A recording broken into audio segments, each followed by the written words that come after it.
Hey guys, as you probably know, we were at PAX this past weekend and we recorded a live show that we think went really well, but unfortunately the actual recording of it didn't go quite so well. We're still going to release the episode because we think there's a lot of good stuff in there, but be warned, the quality of the audio is not what we usually like to present on Idle Thumbs. It's not up to our standards. No. But thank everybody for coming out to PAX. We had a really, really fantastic time, and can't wait to do another live thing sometime soon. Yeah, and we'll make sure going forward that we have a little more oversight into what goes on with the actual AV side of this stuff, and hopefully any future live episodes will have much better recordings.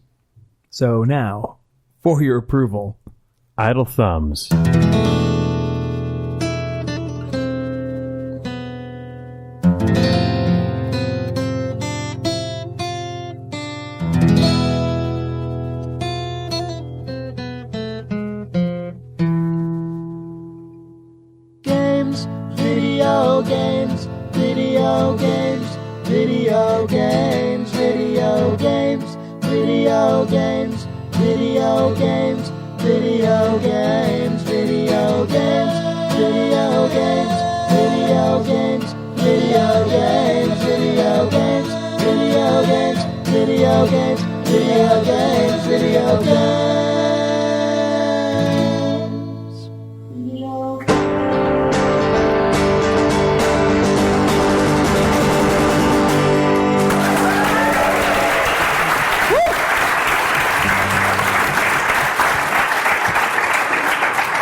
Hi, guys.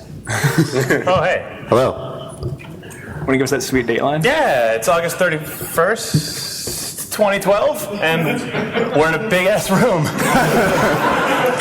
This is Idle Thumbs 73, and I'm Chris Remo. I'm Nick Brecken. I'm Jake Rodkin. I'm Steve Gaynor. And I'm Sean Vanneman. And we're Welcome actually to joined by PAX. Doug Tobacco. Yeah! Made famous by the famous video game Walking Dead. Yeah. You may or may not have saved Doug in The Walking Dead. Yeah. Who saved Doug? Raise your hand if you saved Doug. All right, so like 6 guys saved Doug. That's fine. I didn't. There'll be a Save Doug meetup with just Doug. After this, and you guys can talk about all the different ways you saved him, which is only one, I think. Yeah. But Doug is here because Doug is putting in a little extra time to work on this sweet Idle Thumbs website that we're able to rebuild thanks to the generous support of the Kickstarter. I'm sure there's some backers in the room. Thanks so much. Thank you. Thank you. Big round of applause for the Kickstarter. You guys are the best. And if all goes according to plan, sometime near the end of this panel, there will be a new Idle Thumbs website on that screen. If all doesn't go according to plan, Idle Thumbs is over. It's a harsh reality we live in. I know. Yeah. Speaking of Idle Thumbs being over, Yeah? we miss you so much. Wait, are you looking Both of you.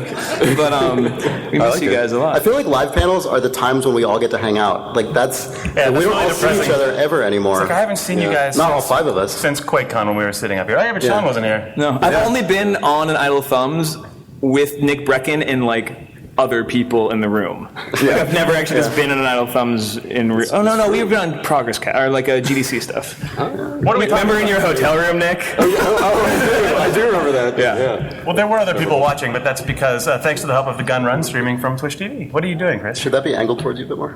Yeah. Hi. Perfect.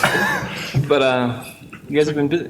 How is Portland? Tell us all. How's it going? Welcome to the Portland cast. No, it's good. I'm working on, an indie game, working on Gone Home, and it's coming along. I wish I could be showing it at PAX, but unfortunately I just have it on a thumb drive in my pocket instead of on the expo floor. But stuff's going good. And I hear you guys launched Walking Dead really recently, like within the last 24 hours if you're a PC gamer. Yes. Yeah, the 3rd episode came out. Cool. But it was weird because I was going to jump into talking about Gone Home, but I thought that actually that might be weird. It's like we would just do what we normally do on a podcast, but you would be sitting here. But that might not be the way to go. It's a really cool game. Yeah. What was that, Nick? Huh? Nick was going to talk? Hi. We should talk about it. We should talk about Gone Home. I'm not going to stop you. I'm not going to stop you talking really to the public about the game I'm making.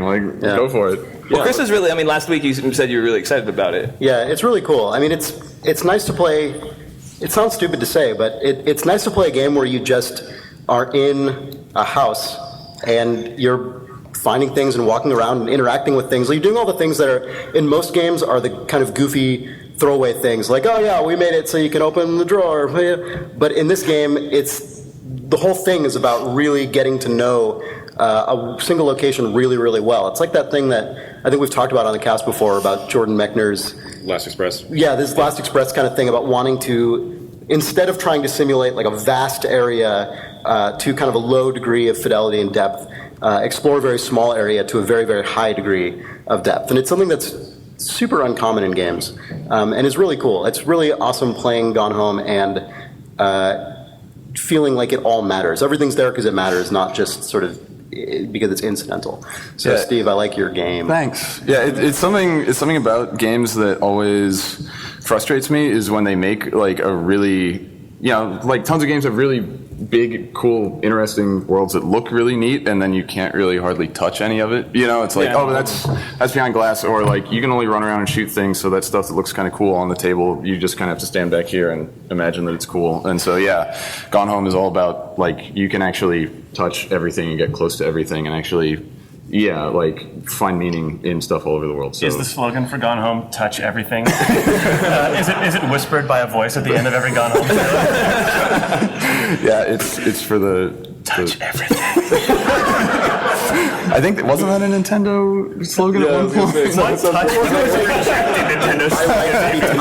like to be touched. Wasn't there like I like to be touched? Whispering into this room is amazing. Yeah, I know. You guys should all really try this after the panel. This is us trying to adapt our content to fit the medium. The strengths of the medium. We're adapting to the empty giant room medium. After the panel, there will be one line if you want to come up and say hi to us, another if you want to go, touch everything. I hope it sounds as cool over there as it sounds over there. We're just hearing this. Well, and Sean, you were saying a couple weeks ago, you were talking about kind of the notion of scale in video games and how that's something that you're realizing for you is like an incredibly important part of what video games can communicate and convey. Yeah, definitely. Is that really? Because I think you were talking about it in the context of larger scale games like DayZ, but I mean, are there? I don't know. Do you have anything to say about it in respect to the opposite, kind of? I mean, I have things to say about it in respects to, I guess, DayZ versus Gone Home a little bit, and sort of a comparison you're only ever going to hear on a Venn diagram which does not overlap. But I mean, Sean's going to overlap them. DayZ is a perfect example of scale, and I also think, like, personally, it's what I'm the most interested in, and. Whether... I'm sorry, real quick. Can you guys hear Sean fine and everything? Yeah. Yeah, okay, cool. Sorry. It looks like you're far away from the mic. I'm just paranoid. I'm just worried about, like... You're concerned you'll eat it if you get too close. It's like the Hanna-Barbera bone bite. Like, you know what I'm talking about, right? Like the Hanna-Barbera, like... Yeah, like when a dinosaur dishwasher eats something. Yes, precisely. Okay. Where I was playing DayZ, and like I was also thinking about it just on like the games that I hope I make in a lifetime, which is not a way to ever think, but you can think that way. You'll cry a lot. And the thing that's so great about that game, and I think it's something where like people talk about what games can do well and what versus other media does well, and we talk about that a lot on the cast, especially are you guys just touching? Where did that water come from? Why are we? We're touching everything over here. What is you were making some sort of cogent point a second ago. Sorry. Yeah. I'm both like angry and thirsty now. It's amazing. I'm not really angry. Go on. After, yes, of course. I'm drunk with power with this microphone. And like I think scale is one of those things that not only can video games do really well, and actually I'm aping your point because I think you took it to the next. Let me know if I'm putting words in your mouth. What I do is take things to the next level. Like video games are sort of like responsible. They have they owe it to themselves because they can do this well to really represent scale honestly. Oh, you are just verbatim. That's why I'm saying giving the words I said like 2 weeks ago. Footnote: Chris Remo, like 3 weeks ago, Idle Thumbs Office. Yeah. No, good job. And that wasn't MLA formatted for what it's worth. No, that's fine. It's Chicago Manual of Style format. Oh, man, people know what that is. I think that's totally true, and that's one thing that like you can really do in a video game because of the way you can control, like the way perspective is so directly tied to the person who's playing it. You know, in movies, like you're kind of being laid, like the perspective is being laid before you, and you are just sort of like subservient to whatever the perspective, like, you know, whether it's like two towers, like in Lord of the Rings, like crazy birds flying off a statue for scale. We always talk about that stuff. Or it's something really small, a single tear, you know, like you're just being forced into these perspectives, but with games, you're not. In a lot of games, at least. In some games, you are. Walking Dead, we were forced into perspectives. But I was thinking it, but I wasn't going to say it. Right. See, I'm so glad you're here, Steve. But in DayZ, the scale of the world and the problems you have to solve Jesus. It also like projects onto the theme, because you start and you have a bandage and that's it. And you have like all the needs that a human being has. Like I gotta stay warm, I gotta like eat some food, I gotta stay hydrated, and I have to keep my blood inside of my body. Something that I think about a lot, actually. You should. You'll live a long and healthy life that way. But then before you know it, you're like rolling up a cat and then a boat. And then you're like rolling up islands and bridges. That's true. Yeah. That's exactly true. So you see what I'm saying? Yeah. It's something that like when you were talking about DayZ on the podcast a couple weeks ago, you were talking about how there's these powers of 10, you know, where you're like, well, I'm a guy who's almost bled to death, hungry, huddled on his own in a forest, and those guys are in a helicopter with miniguns flying around the island. And they started out the same way that you did. Right, exactly. Like I have a crowbar, and I'm looking at a goat and being like, okay, even if I kill that goat, how am I going to get the meat out of that goat and then eat it so it doesn't like I have to cook it? So you like, don't get E. coli or something. You know, it's just that, and that blew my mind. That was one of those revelatory game experiences I've had in a long time. Yeah, and I love that, but I also think that there's a ton of territory to explore that isn't touched a whole lot, which goes in the opposite direction from human scale. Like, what are my concerns as a full, you know, like a single entity to like a man body to like hand scale, like, you know, like I'm actually interested in like what's on this desk, like what's in that dish, you know, like going deeper on in the opposite direction of powers of 10 to like smaller and smaller, how little tiny things can have relevance if you're actually able to interface with them. And most games it's just like, no, you're basically a collision cylinder that shoots damage out of it, so you can't really interface with that. So, like, for instance, in the upcoming Gone Home from the Fulbright Company. No, that's what I'm saying. But I mean, that's kind of what I was. That's kind of where I was going to walk the point. Is that like you don't need always like that grand juxtaposition to make the point of scale. Like, you know, I think there's something about going smaller and like more intricate. And honestly, we have tried to do a little bit of that stuff in The Walking Dead. Like whether it's picking up just a single key to get these handcuffs off, and then cut to like a really wide shot of Lee alone in his backyard. Or like having 20 cupboards you can open in a room. Yeah, we cut that down to like 4. It's like 5 cupboards. Remember, we had 20. Jake was obsessed with. We're just talking about this. Come to the Walking Dead panel tonight, I guess. We're just was obsessed with putting cupboards everywhere. It became technically challenging. Yeah.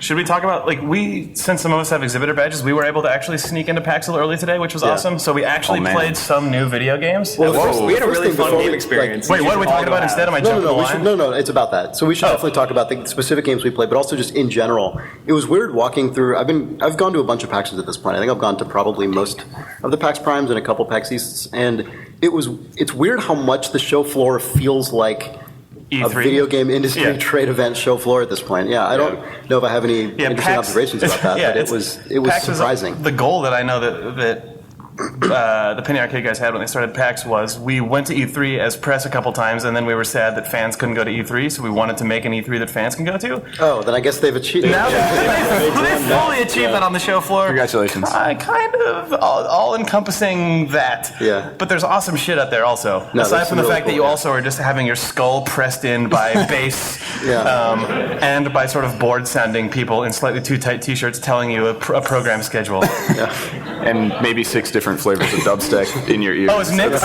are you standing up on a podium telling us about a panel? I know. I looked at Nick, and Nick sort of like pursed his lips, and I was like, "Oh my God, Nick's giving a platform speech."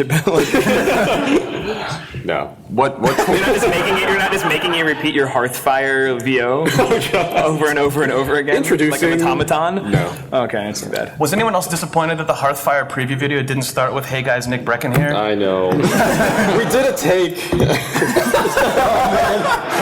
It just wasn't working. A thing that we did do, at least Chris and Sean and I did when we were out on the floor, was we played Chris Hecker's Spy Party game. Yeah, that game is awesome. Is the new art style in there now? No, the new art style is not in there, so it's still it's on panels. You can see what it looks like. Yeah, the art for that game is going to look amazing, but it still looks like you're playing as lower res versions of characters from The Sims, except that one of them is being assassinated by a sniper. Which I downloaded that Sims mod, and it was pretty good. It's a really cool game, though. Go ahead. You were going to tell us about the game. Well, I mean, I'm just going to just describe it for people who don't know what Spy Party is. It's a game where there's, like for example, the level that we were playing, there's a room that is kind of just floating in space, basically, for the... At least as of right now. As of right now, until there's art there. But Sounds like a trippy game. It's a soiree, an evening soiree. Floating in the middle of space. Fancy. So that's why Idle Thumbs decided to check out this. Yeah, we heard it was a space and then he told us, "Oh, that's just temporary." That's just and then temporary. we walked. It's not a cosmic soiree. No. And as you were walking away, he was like, "I can put the moon in the background. I can put the moon." That was the best thing, what you just did. Good. So there's this kind of swanky little gala event thing, and people are walking around and interacting with each other. Like appreciating. You'll really like it, Nick. Shelves as the vice president of swank. Artisanal cheese and meat. Right. No, but you do just do swanky party things, or like swanky things that you also do when you get bored at a party. Like you go and sort of look at the library of books and pull a book off a shelf, or you can examine the fine art on display, or engage in or distract from conversations. And all of those mechanics exist because one of the people inside of this room full of NPCs is a player who's a spy who's just playing a sort of party goer. So you have missions which are like transfer the microfilm from one book on a shelf to another, or bug the ambassador, or gain information from the double agent or confidential informant, whatever it is. And also there's something that you have to do involving swapping two statues, and I forget what the mission is for that. And if you're the spy player, you know which of these people are each of the... You know who the ambassador is, you know who the double agent is. So you're milling around in this party trying to look like all the other NPCs that are wandering around, while at the same time there's one other player in the game, one other human player, who's playing as a sniper who's observing the entire thing from outside. They have one bullet, and their objective is to take out the spy. So they don't know who anyone is, and they're just observing this room full of people milling around, and then you wait until someone does something out of line. Like you can catch someone carrying a bookshelf, carrying a bookshelf. That would give away who the spy is. That is suspicious. Yeah, you look for someone who's spending way too long fiddling with a statue, or someone who's talking to that one character for way longer than it seems like they should, or someone who is carrying a book around with them when blatantly that's not what you would do at a party, and then you shoot that person. And kill them. And it's cool because... Did you guys play against each other? Yes. Yeah, Sean was the sniper both times, and then Chris and I took turns being a spy. Did you murder them? It was actually really... No, Sean was a shitty sniper. Well, first I was a merciful sniper. I had your number. I literally... So there's this really... You didn't know it was me. He did, though. There's this really good mechanic where you can target people and sort of like highlight them or low light them. So everybody's in the party, and there's also characters that have roles. There's like an ambassador and stuff like that. So you know that your opponent is not that person. So I just kind of flew through and just... you can just basically put them in shadow, like low lighted all the people I knew you weren't, and then the next person I landed on, you did something, and I was like, "That's Jake," boop, and highlighted you, and then I continued to talk myself out of it over 2.5 minutes because I didn't want to shoot the wrong person. There was a guy with a camera and a pork pie hat, and I was like, "Totally Jake." I just knew that he just looked like a weird journalist, but well, that's the thing. More he looks like a weird old timey journalist, not like he's like a guy. Yeah, I knew you were the sniper, because obviously I was sitting across the computer from you, and I was like, who's the last person Sean would think that I would pick? So I got we had the narrative apparently of you and I are knowing each other as this is I know the guy they've sent in, so I disguised myself as an extremely sort of boring looking fat lady. And just like a plain woman. That false imaginary meta narrative just gets way better when you're like, okay, so he knows that his old buddy is the sniper, so he dresses up as a fat old lady, and then Sean wins and snipes an old lady, and they're like, oh my god, and then they pull a mask off.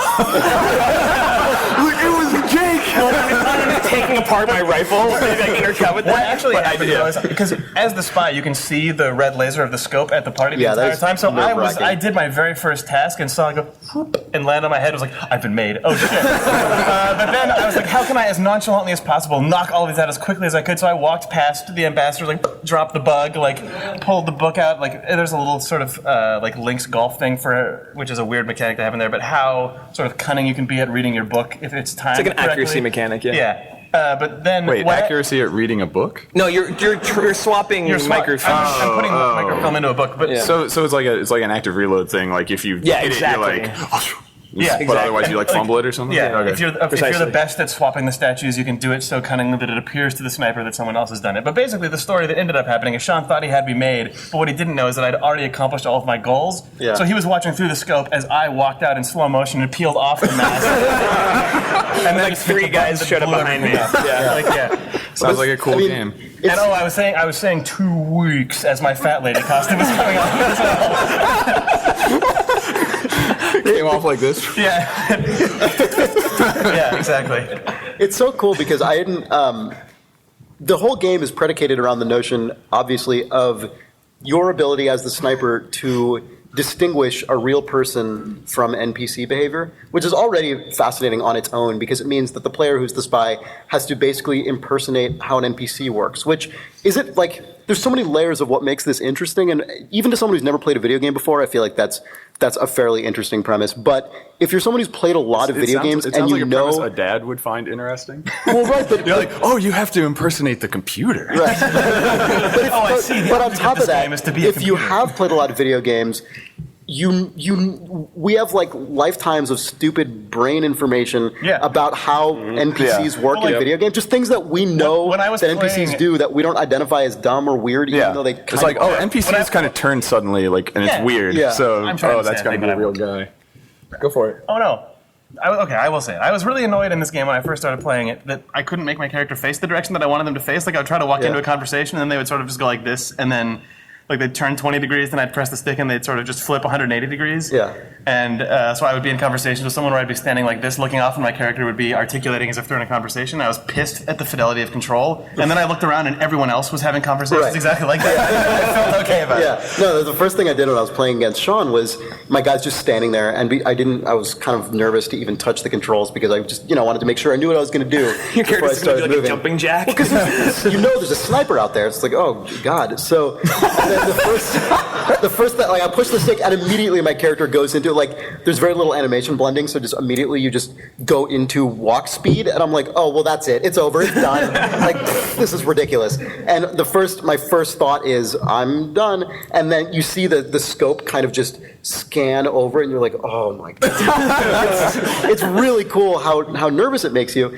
And then, so I'm going through, and I spent a long time not achieving any missions because I was so convinced that you had me made. And then finally I start, and I go, and I bug the ambassador, and I start going around the thing. And then I go into a conversation because I figure, okay, he might have seen me accomplish that mission. I'm going to take some heat off and just go stand in a conversation for a while and just do my little, like, looping conversation hand motions along with all the other NPCs. And then I see the scope come to our little group of people, and I'm like, oh God. And then I hear a shot, and it takes me like a second to realize what had happened, and like I'm here, there's like this lady here, and it's just just the most amazing moment of relief ever. So why did you shoot that lady, Sean? He thought it was Why Jake. did that lady deserve to die? That's a really good question. Not one I have a specific answer to. Yeah. You just knew it was her. You went with your gut. Yeah, don't do that. Don't. When another person's life is on the line, don't be I learned that from video games. Yeah, you can't play it like it's like a 3-card Well, I remember Monty. you saw her do something you thought was suspicious earlier, and you were like, I got my eye on that lady. Yeah. I had seen her do. I think it was like the swapping the book mechanic is like really you can take a book from one shelf and put it in another shelf, and like you're supposedly like moving microfiche when you're doing that, and she had done that, and like the book, this is so dumb, had stuck to her hand for what I thought was like a little too long, which I thought was like some sort of like something that would be ironed out before the game comes out, but like it's like that's a tell. So like, see, that's what I'm talking about. All of dead this, now, like, but- all of these weird assumptions we have make it. about how video games work and how NPCs work and how animation works and like all like IK systems, all these things that we as video gamers have all of these assumptions about. Also, Chris Hecker's been making games like for many million years longer than any of us have, and he knows all that stuff too. So he's probably thought about all of these things, about how, all of the low fidelity aspects of how video game characters interact, how he can't get around the fact that some of that stuff is going to be there. So he is anticipating that and then building it into his AI systems and into, like, I assume, as much parity as possible between how the AI operates and how a player will operate executing the same commands. It's just fascinating to me. It's like, the best. It makes the it best game at PAX. Idle Thumbs game of the show. The only one that we've played. Yeah. Actually, no, that's a lie, because we played one other game, which is another game about spies floating around in rooms which are currently just cubes in space because the game isn't done. It's a sick new genre. Which Brendan Chung's. how many people here actually have played Gravity Bone or 30 Flights of Loving? Yeah. Oh, man, a shitload of people have. Sweet. Sweet. Brendan Chung, the guy who made those games, and Blendo Games, is at PAX. Also over in, like, we started this by talking about how the show floor looks like. How the show floor looks like a giant E3. The one place that doesn't is in the very back of the larger convention hall, which is where all the indie developers are. It's awesome back there. You should go check it out. But Brendan's there right at the front along, I think Spy Party's right at the front too, but he's got this game, Quadrilateral Cowboy, which is, I don't know if we should go into it too much because we burned a million We just hours. give the elevator pitch on it. Yeah. Essentially, you are the sort of fat computer dude in a remote location who's kind of the runner for, like, he's the guy running the actual spy who is executing a mission in real time. So you're the conceit of the game is that you are looking through a video feed through this guy's eyes and like doing all of his hacking for him. So as a player, you're still making the guy run around and jump and do all those things. And the crazy thing is you have this portable terminal with you that you can put down on the ground and actually hack into all of the systems in the building you're in. Did you guys play Doom 3? Well, sorry. I don't know if you've ever heard of Doom 3. Okay, no. It was the third game in the Doom series. What? Well, okay, Brendan. Explain. The previous two, sort of the Gravity Bone and 30 Flights of Loving games that Brendan made were done in the Quake 2 engine, and they have that sort of deliberately blocky kind of lo-fi style. This game has that same aesthetic and takes place very clearly in that universe, but he did it in the Doom 3 engine, which means if you guys remember in Doom 3 when you'd walk up to the computer terminals that they were like working terminals in 3D space, you could move a mouse around on them, you could do all this crazy stuff.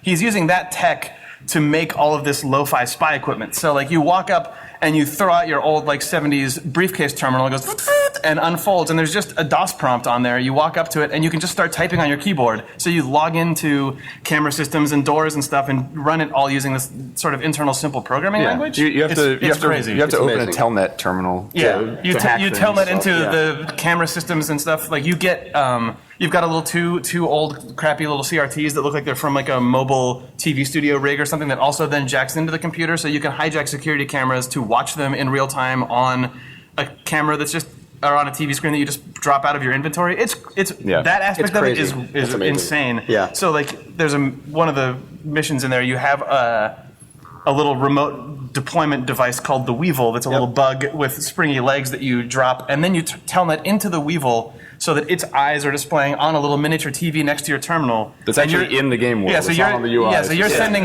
commands to this little robot that you've put through a mail slot, who's then hopping along an abandoned like little research laboratory, and you're watching it on a little 3D screen here. And this is all just you're still WASD and mouse looking around through this and typing.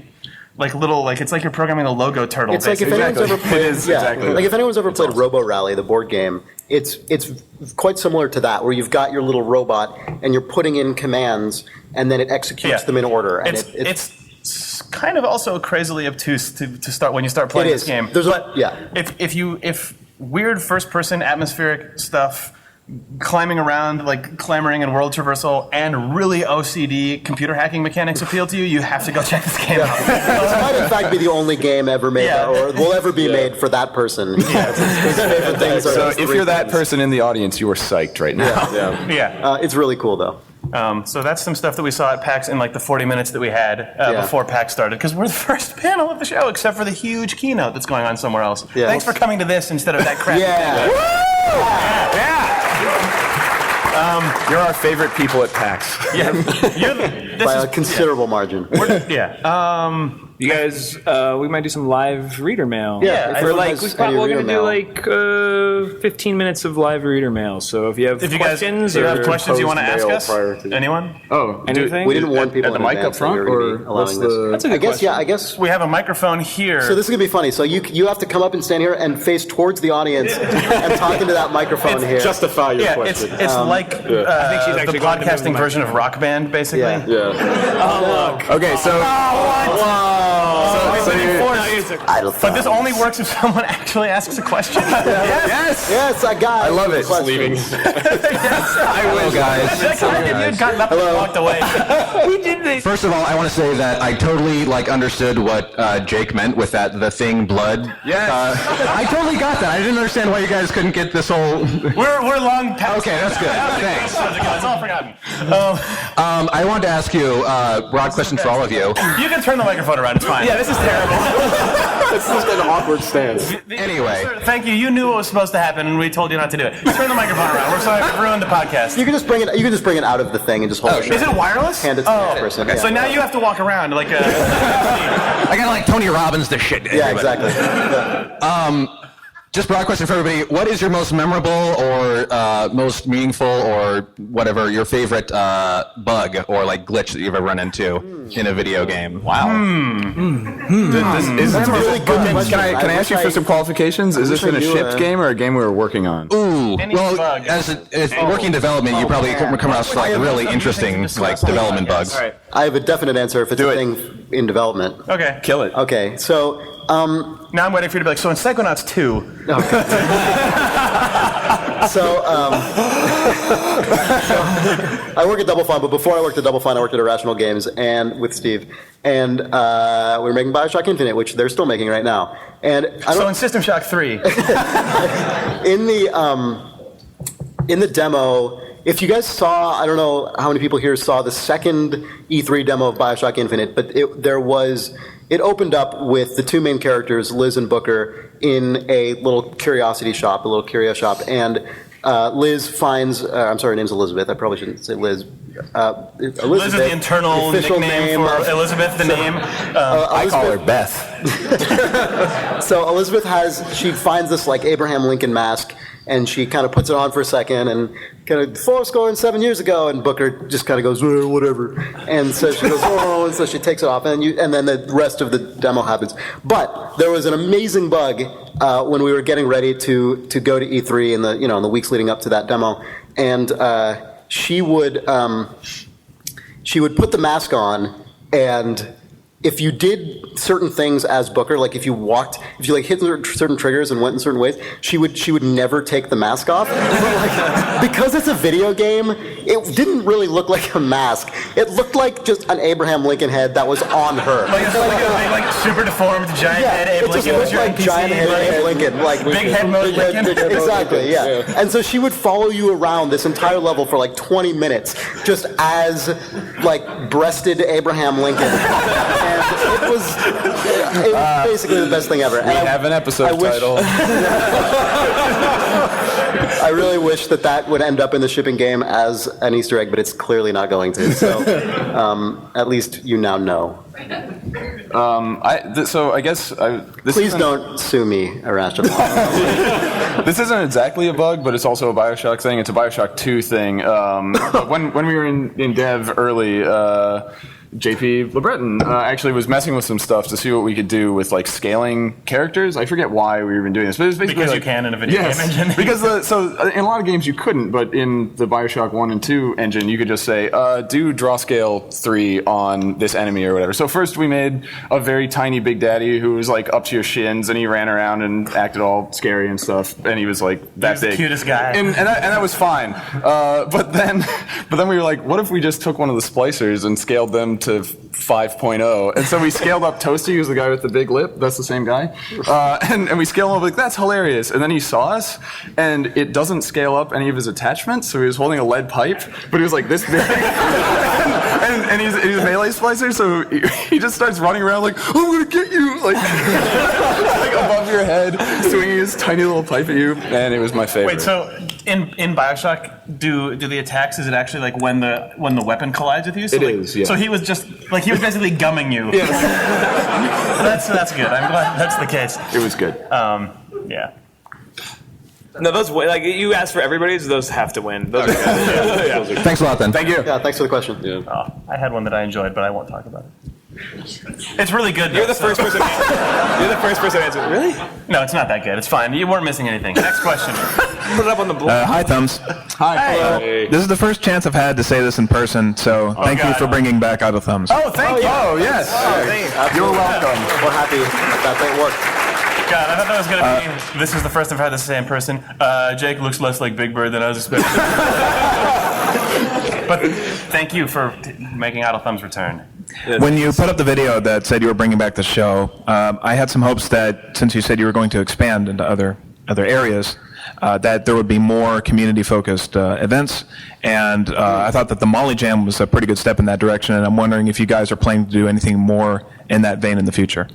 That's a good question. I mean, we've kind of batted some ideas around. We talk about it a lot. You know, I mean, we talk about. Like, the only limiting factor at this stage, because of how successful the Kickstarter was, is really just the amount that we can be alive. Yeah.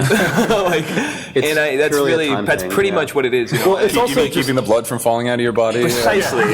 It's also just a geographical thing. I mean, the Idle Thumbs, we really like that Idle Thumbs is from San Francisco, and we now, thanks to our Kickstarter, amazingly have an actual office in San Francisco, which that's the most amazing thing, mind-blowing to us. Because especially like Jake and I, like we've been involved with Idle Thumbs for almost a decade. In fact, this October, no, in fact, this past May was the 8th anniversary of Idle Thumbs as a website. This E3 was the 8th anniversary. Wow. We launched the E3 because that's what you do. Yeah, so that's crazy to us, and it never had $1 to its name that entire time. Now we have an office in San Francisco, but because of that, being an internet thing, our fan base is obviously not concentrated in San Francisco. So we have to figure out ways that we can do meetups and stuff that don't feel just totally exclusionary. I mean, I think we'd be happy to just meet up with Bay Area Thumbs fans, but like, I don't know. I mean, I guess we have to talk about it, but we definitely want to do more stuff. Yeah, I mean, stuff like PAX and other places where gamers gather from all over already seem like a good opportunity. And then also, I mean, like the Molly Jam example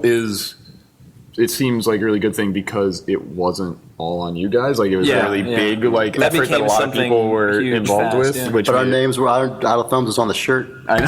Yeah. It was cool. By the way, that was awesome. That was like, I mean, another thing. We can talk about how grateful we are for so much stuff, but like the fact that like the Kickstarter it just ended. We have just kind of like found this office that we liked, and we were able to afford these things. And then it was like, let's also co-sponsor this event for the San Francisco people. That was a weird thing to be able to do. That was just co-sponsor the best premise for a game jam that's ever existed. And like that was just an opportunity that we were able to take. You know? So the Peter Molyneux Game Jam, co-sponsored by Unity and Idle Thumbs. What? That's the world in which we live. Thank goodness. This also should be revealed. Oh, look what by which I mean my chest. Check it out. Get ready. So those exist. We don't have a wizard shirt with us, do we? No. Oh. No, I was wearing Sean just tattooed. But yeah, so those are done. We put that up on the blog, and it's really just coordinating the other stuff because it's like shirts and some other. Yeah, we're still waiting for the stickers and the prints to come back from manufacturing, and then all that shit is going into a warehouse, and then into boxes, and then into the grubby hands of the postal service. Yes. And then into your and then never seen again. And then then they will be lost for hundreds of years, and a Norwegian man will be underwhelmed by them. Okay. Cool. Anyway, we want to do more. Yeah, I mean, we talk about it a lot. You know, we talk about doing stuff a lot. So you guys will be the first to get ready for ThumbsCon Year of the PS3 2015. Yeah, a lot of it is also that we've been, especially in the last couple of weeks, really been just crunching on the website and some other stuff we're working on. So that's been, I think, occupying a lot of our brain. But hopefully, if all goes well, at least the website will be released. Oh, it's today. up! Look, we're taken a more minimalist Our new website is inspired by Quadrilateral Cowboy. Yeah, he's just going to sit at a terminal all the time and produce content. So. If you examine the CSS code for the new Idle Thumbs website, you'll discover a lot. Yeah, thanks to Mike Watson, right there. Our front-end developer, has ruined cascading style sheets forever. Thank you for ruining it.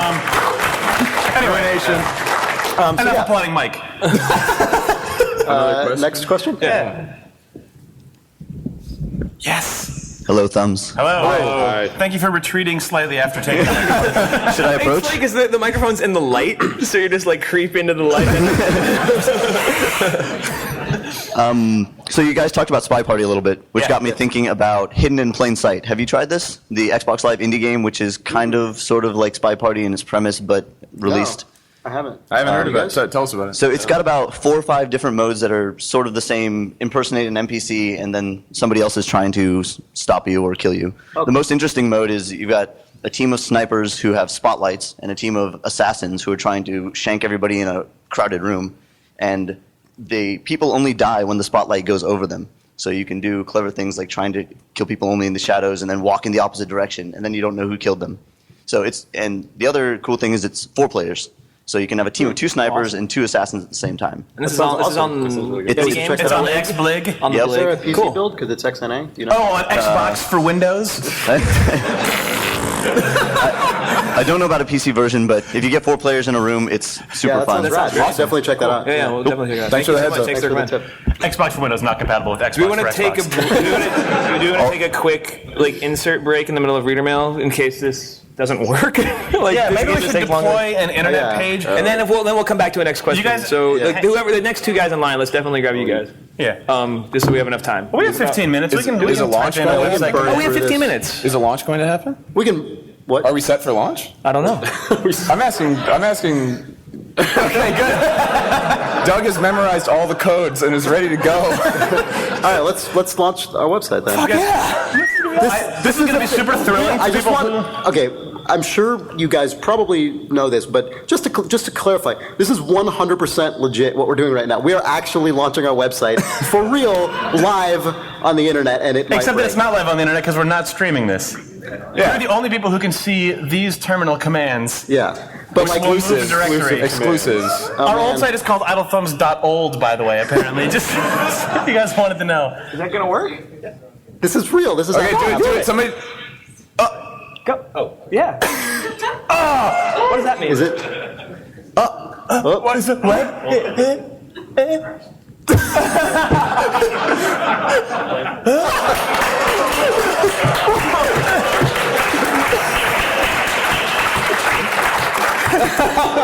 Now you know we were not bullshitting That you. was an error. That was not the website. This was not faked.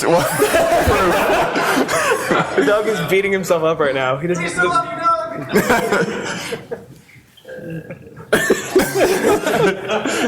You can take it off the screen. No.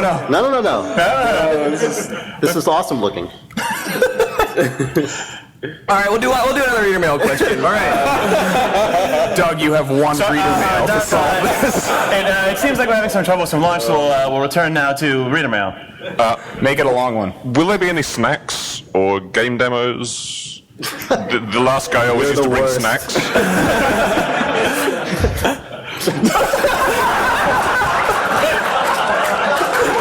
Actually, hey, if you come back up here, we have these candies. Oh yeah. If you would like, here, come. These are the smallest candies. Thank you. They are. These make me feel giant. Look how small these are. And now this is when you start pretending to kill someone. They do not scale with. Are you guys seriously? Go ahead, ask your question. Okay. Go ahead. So last weekend, I spent the entire weekend doing Ludum Dare. I was wondering your opinion on Ludum Dare game jam events like that, and the sort of rapid game prototyping and what that creates. I don't know. It's awesome. It's the best. Yeah, it's really. Yeah, I mean, like we said before. I'm not into it. We got Jonathan Blow up here. Wow. Whoa. Yeah, like we said earlier, we helped to organize the Peter Molyneux game jam, and that was a blast. I've only played one game from the new Ludum Dare so far because this has been a busy week for us. But I think stuff like that is really awesome. I've never actually participated in Ludum Dare. I don't know if anyone here has. But, In general, I think that stuff is great. Yeah, it's the best. Yeah, you were really stoked for like. It felt like there was like a high from Mullet Jam that like stuck with you. Yeah. Chris just walked around smiling for 2 weeks. Yeah. You never washed that Mullet Jam shirt. I also did music for like 4 different games during it, so I was in just one of those like go modes where I was just every Those second things are awesome. doing things. Just Yeah, out of curiosity, what did you make? Unless you don't want to tell us. Yeah. Oh, it was a the theme was evolution, so we made a sort of a weird combination of Super Smash Brothers and Pokemon that needs entirely more polish than it has. That your stats were based on a genetic code that you would create and design, and the idea was that would be a strategy puzzle type of a thing to arrange your genetic code in the best way to produce the best character. It's called Dragoneticist on Ludum Dare. So really cool. Everyone check it out. Sweet. Video games are sweet if you're wondering. Video games are awesome. So thank you. Yeah, totally. That's awesome. Thank you. Wizard hats, please. Oh shit! Hi, Hello. I was wondering. Hello, Wizard Man. Hello. Do you guys remember Icebox at all? There's Tech Corner. Yeah. He couldn't make it. He asked me to ask a question on his behalf. I was really hoping everyone would say, I am. Yeah, I know. I was in You've met Icebox. No, we've met Icebox. Okay. Icebox is old news. That guy is the new Icebox. All right, what's the, Let's make this question a little more I sad. declare this question is to be answered by Nick Brecken, who said jack shit today. All right, Nick. Whatever happened to Icebox?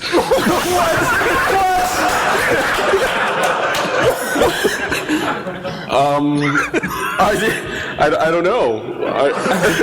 Good answer. Oh, you guys. All right. So Icebox, he thawed out. And I don't know, where's Icebox? Icebox is, I don't know, what happened to Icebox? Nick, you were the last person to see Icebox alive. Was I don't think I ever met Icebox, for the record. I believe that he had a cardboard sign which said, "I am Icebox," and you said, "Oh God, that's Icebox." Oh, that's right. I killed Icebox. Was he in a room floating in space? Yeah, he was there. Well, this investigation is over. How did you determine who was... Okay. Brecken did it. Yeah. How did you determine which one was Icebox? So, well, hold on. Can you come up with the sort of like casual mob guy who killed Icebox? Like, you could say Icebox is like chilling out. He's on ice. Like, what's the phrase for? I think you just did that. No, there's probably a better one. Yeah. Send it in to questions and I'll Icebox is cool. That's the phrase. Doug wants to press another button. Oh shit. Oh shit. All right. Oh shit. All right, here we go. I'm gonna try this again. Refresh it, make sure we're... It's not lunch this time. That might have been it. Oh. Mike, I'm so happy you made this. I believe in it. Again? I'm Good. glad we get to see it twice. Yes. The book club has a website. There's a whole internet in that internet. So it has pictures from Wait, clients. scroll down to the bottom for just a second. Give people a little taste of that very bottom of the page. Yeah. You like that's what you want to show people? There's some good icons. You should examine those at your leisure. Yeah. Just click on the other casts. This is a meta page for 3 different sweet casts. So yeah, you can see Idle Thumbs is here. That's the most recent episode. There's the new most recent episode of 3 Moves Ahead, which we're now hosting officially. And then we have episode 0 of the Idle Book Club. So we'll be starting that. Also, the 4th one contains live video of you. Oh no, in an even fucking bigger room. Yeah. So. Go to the show page. There's a cool like built-in player at every page. Yeah, that's a new feature, right? You can We made a real website now after like on the site 8 years before, right? of a bullshit one. So This is like I know this is. we care about this probably way more than you guys do. Yeah. Because you're like, I just listened to this through iTunes and I'm never going to go to this website. But you should go to it. I'm just gonna say. We went to a lot of podcast network websites while making this one, and we really think this is a pretty good. Oh, you should go to the Idle Thumbs webpage. We're just going to tell people. Okay, follow along at home. People listening to the MP3, go to the Idle Thumbs webpage and click on the shows button. Yeah. Do it. Go to the Thumbs page. Yeah, go to the Thumbs page. Shows, and then click on. Yeah, click on that, and then go to an episode. Pick an episode. Crazy Crane's Deceit. The most recent. And then observe our painstaking work. Browse back through a couple of these. All of these stupid images that we've been making at like 15 by 30 pixels. You can go through the entire Idle Thumbs archive. We found like 95% of them. Yeah. Some of them. I did a fun thing the other day that you need to do with the new site. So pick any episode from like episode 12. Start way back, play the first 5 seconds of every episode, and then move on, and just go as fast as you can, and it makes this insane fever dream of an Idle Thumbs episode. It's really fun. It's usually just someone saying like, that sounds like the best Idle Thumbs episode ever. All of those. Oh, that's the real one.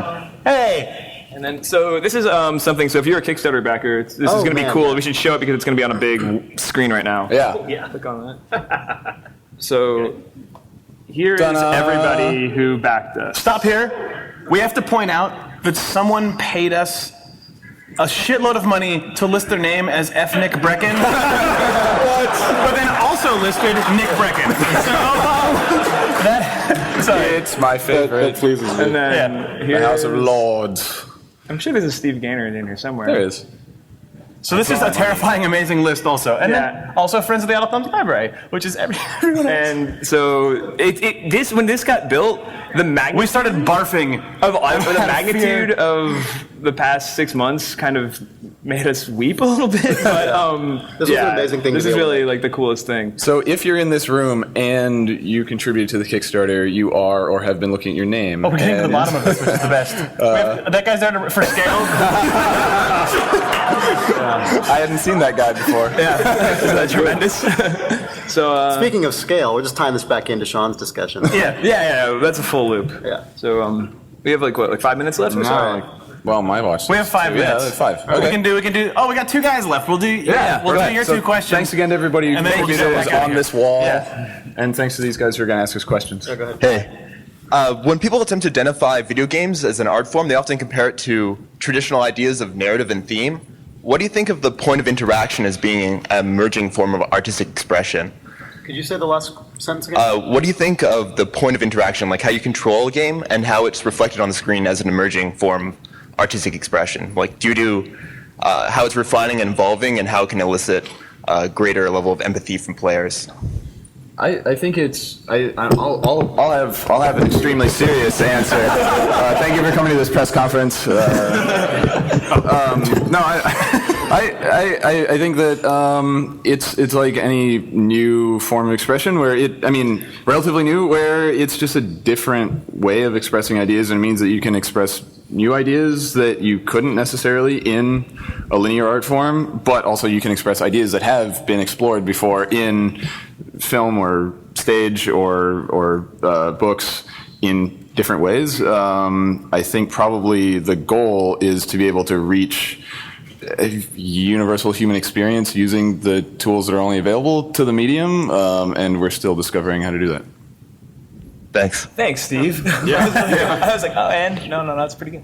Hey there. All right, I guess that existential question about video games. I do want to hit on one thing, and I'll talk about it at length maybe on the next cast, because I think you hit on something which was empathy for empathy in general, and like empathy for your players, and the player being able to make sort of an empathetic connection with what's happening in the game. I think is super important, and we're just for sure starting. Well, what you're saying is video games is super duper important.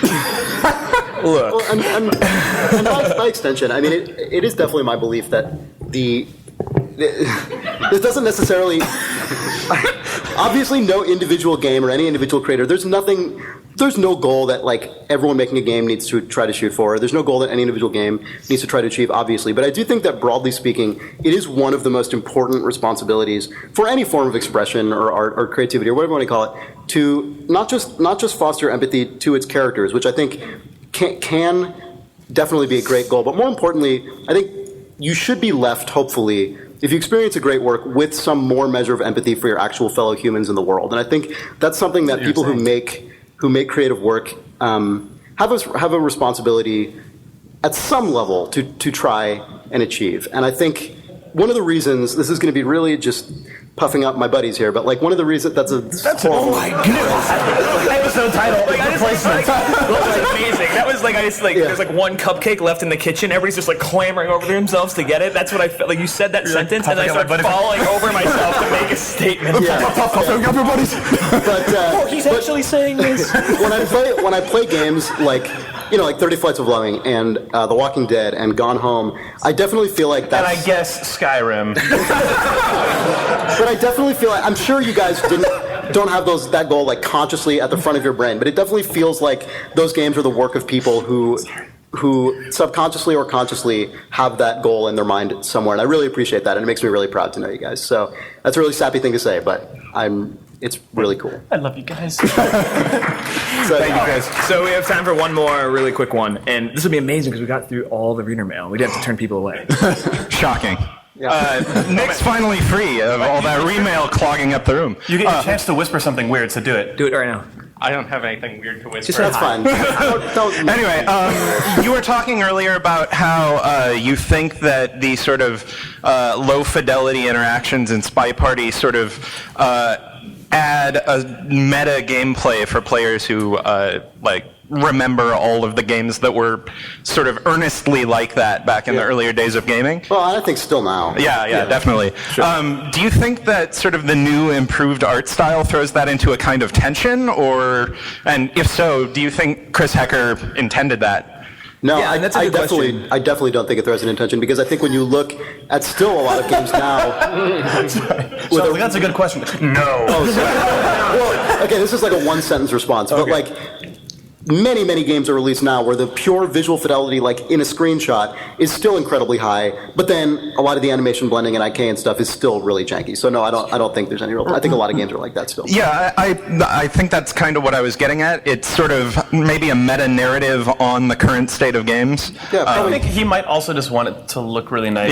Yeah. I mean, I think that it is a fair point, because games that look really beautiful don't want to have NPCs that behave the way that they do right now, even though the NPC behavior is kind of similar to when 3D NPCs first started showing up, which is what Spy Party looks like right now. So Spy Party looks and behaves like it's all era appropriate, like in a way that if you had a game that looked like Spy Party and behaved like Spy Party, like 8-10 years ago, you would be like, I'm the lord of games. Whereas now, you'll have a game that looks really modern and behaves like Spy Party, and you'll go, no, I wish my NPCs sucked less than they do. Yeah. So I guess that's, I don't know what you're going to say. I'll also be interested to see how it actually translates into 3D art. Yeah, that's exactly what I was going to say. It could interestingly be like really low poly, actual models that have this nice texture mapping on them, but it's like, that's clearly like a res down abstraction of a person, but it's drawn from this nice concept. We don't know what the game's going to look like. Also, the new style of that game looks awesome. So when you go by the Spy Party booth, check out the panels. We are out of time, says the time sign. But awesome, thanks. Let's do this conversation on the cast next week, because I think there's a whole broader conversation about how we represent things in games that I think you're kind of hinting at, which is cool. Yeah. So guys, thank you so much for Thank you very much for being here. Doug. Really appreciate it. Thank you so much. Thank you, Mike. Thank you, everybody who's ever helped us in any capacity. What if it sounds really nice? No. There's no need to wonder about that. We need to tell you about a bad thing that happened. Yeah, we need. I don't know if you heard about this, but you need to sit down. Yeah. Okay. Remember that time we spent an hour recording a live podcast? And it went really well. Yeah, remember how it was really good content? Oh, I was there for that. It was great. Yeah, remember that? Yeah. Mm-hmm. Had a good time at PAX. Can't wait to hear it, I bet. Relive it. Can't wait. Share it with your friends. Pretty stoked. You guys are really selling how Twitter. good this is going to sound. Yeah, well, it was really good content. I can't wait to tweet this cast. Well, there's some bad news. You need to sit down. Seriously, you got to sit down. Sit down more. There we go. That's what we're talking better. about. Just less of a fall. Turns out the audio quality is not so good. Yeah. It's not perfect. Not pristine. Yeah, you wouldn't call it excellent. Audiophiles may find acceptable flaws in its recording. Yeah. Only on really high-tech systems. Yeah. Like anything Apple, that can play a iPod earbuds. Oh yeah, like MP3 player earbuds or computer speakers. Or a homemade radio speaker set. Yeah, a ham radio. Right. Or anything. Right. I mean, so what you're saying is it sounds bad. Really, anything that can play an MP3 is fairly advanced, I would say, relative to human history. If you played this through a Tamagotchi speaker, it would sound about right. Not great. But not great. It would sound about what you expect to come out of the Tamagotchi speaker. It would sound like it were appropriate for that. Yeah, that would be equal. I see. Now, if you were putting this through like a Klipsch 5.1 home system, that would be a poor pairing. I think the system would shut down. Actually, it's like pairing. The emergency shutdown would occur. It would just power off to save itself. Yeah. So you George Lucas, circa 1985, would walk into your room and punch you. You'd put this on a Far Cry Instincts audio level. No one remembers that reference.